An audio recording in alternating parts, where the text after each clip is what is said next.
Globally हर 40 seconds में एक इंसान सुसाइड कमिट करता है। इंडिया में 2015 में 2600 और 2016 में 2400 स्टूडेंट्स ने सुसाइड कमिट करा था, जिसका सबसे बड़ा रीज़न था क्योंकि वो एग्जाम्स में फेल हो गए थे। इस वीडियो में हम जानेंगे कि लोग फेल होने के बाद हेल्पलेस क्यों फील करते हैं, क्यों गिव अप कर देते हैं और कैसे हम इसे डील कर सकते हैं। एक आदमी घर जा रहा था कि उसने रास्ते में एक हैरान कर देने वाला दृश्य देखा कि एक बहुत बड़ा सा हाथी एक मामूली सी रस्सी से बंधा हुआ था। उसने उस हाथी के ट्रेनर से जाके पूछा कि एक इतना बड़ा हाथी एक छोटी सी रस्सी से कैसे बंधा हुआ है जिसे वो एक झटके में तोड़ सकता है, और वो कोशिश तक नहीं कर रहा। ट्रेनर ने बताया कि जब ये हाथी छोटा सा था तब उसे इसी रस्सी से बांध के रखते थे। तब वो रस्सी काफी होती थी उस छोटे से हाथी को बांधने के लिए।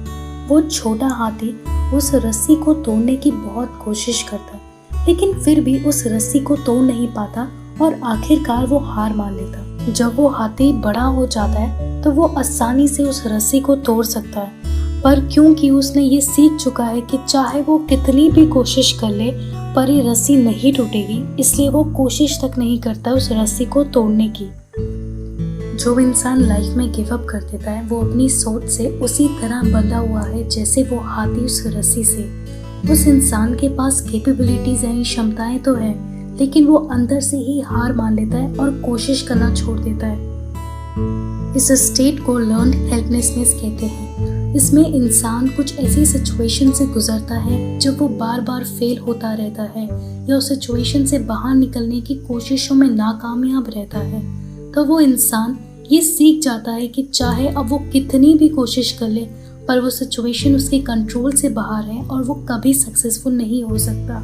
जैसे कि अगर कोई कॉम्पिटिटिव एग्जाम में या कंपटीशन में या बिजनेस में फेल हो जाता है तो वो अपने आप को फेलियर समझने लगता है और गिव अप कर देता है। ये लर्न्ड हेल्पलेसनेस का कॉन्सेप्ट एक एक्सपेरिमेंट से निकला था।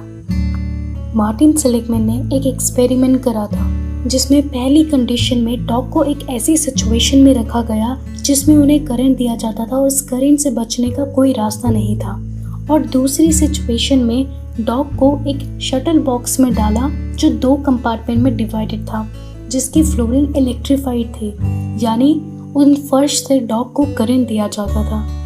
फर्क इतना था कि इस सिचुएशन में दीवार के उस तरफ कूदकर करंट से बचा जा सकता था, पर देखा ये गया कि जब उन डॉग्स को शटल बॉक्स में करंट दिया गया तो वो फर्श में ही बैठ गए और रोने लगे।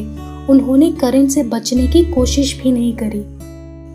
मार्टिन सेलिगमैन के अकॉर्डिंग ऐसा इसलिए हुआ क्योंकि डॉग्स ने अपने पहली कंडीशन से ये सीख चुका था कि चाहे वो कितनी भी कोशिश कर ले पर वो करंट से नहीं बच सकते और ये सिचुएशन उनके कंट्रोल के बाहर है, इसलिए उन्होंने हेल्पलेस फील करा।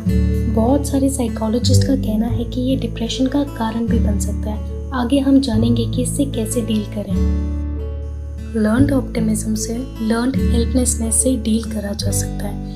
इसमें जो लोग हेल्पलेस फील करते हैं या नेगेटिव सोचते हैं वो सीख सकते हैं कि लाइफ में पॉजिटिव कैसे रहें और स्ट्रेसफुल सिचुएशन से कैसे डील करें। मार्टिन सेलिगमैन के अकॉर्डिंग ऑप्टिमिस्ट एंड पेसिमिस्ट अपने एक्सप्लेनेटरी स्टाइल से डिफर करते हैं, यानी कि वो किस तरीके से एक इवेंट को एक्सप्लेन करते हैं। पेसिमिस्ट के लिए नेगेटिव इवेंट परमानेंट, इंटरनल और ग्लोबल होता है, और वहीं ऑप्टिमिस्ट के लिए टेम्पररी, एक्सटर्नल और स्पेसिफिक। फॉर एग्जाम्पल, एक पेसिमिस्ट है और एक ऑप्टिमिस्ट है और दोनों ही मैथ्स में फेल हो जाते हैं। पेसिमिस्ट लोगों के लिए ये इवेंट परमानेंट है, यानी कि वो सोचेंगे कि चाहे वो कितनी भी कोशिश कर ले पर वो मैथ्स में पास या अच्छे मार्क्स नहीं ला सकते। वो खुद को ही ब्लेम करेंगे कि उनमें ही कोई कमी है, और उनके लिए ये इवेंट ग्लोबल है, यानी वो मैथ्स में ही क्या पढ़ाई में ही खराब है और वो लाइफ में कभी कुछ नहीं कर सकते और अपने आप को फेलियर समझते हैं।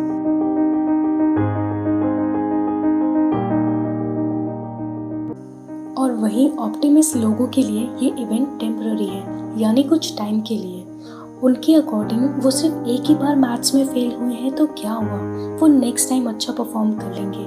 वो लोग अपने आप को ब्लेम करने की बजाय एक्सटर्नल फैक्टर्स को ब्लेम करते हैं, यानी कि अगर वो फेल हुए तो इसलिए क्योंकि उन्होंने अच्छे से पढ़ाई नहीं करी थी या कोई गलत स्ट्रैटेजी अपनाई थी, ना कि वो खुद की कैपेबिलिटीज़ को डाउट करेंगे। और उनके लिए ये इवेंट स्पेसिफिक है, यानी कि वो सोचेंगे कि वो सिर्फ मैथ्स में ही फेल हुए हैं, वो उन सब चीज़ों में फोकस करेंगे जिनमें वो अच्छे हैं। इसलिए वो फेलियर से डील कर पाते हैं और लाइफ में ज़्यादा सक्सेसफुल होते हैं। आगे हम सिंधु ताई की केस स्टडी से जानेंगे कि मुश्किल सिचुएशंस में भी पॉजिटिव कैसे रहें। उनका जन्म महाराष्ट्र में हुआ था। उन्हें बचपन से पढ़ने का बहुत शौक था, पर उनके माता पिता ने उन्हें 4th क्लास के बाद पढ़ने नहीं दिया और जब वह 10 साल की हुई तो उनकी शादी करा दी गई। उनके पति उन्हें मारा करते थे। शादी के बाद वो गांव की महिलाओं के साथ गोबर उठाने का काम करते थे, पर फॉरेस्ट डिपार्टमेंट उन्हें उनके पैसे नहीं देते थे।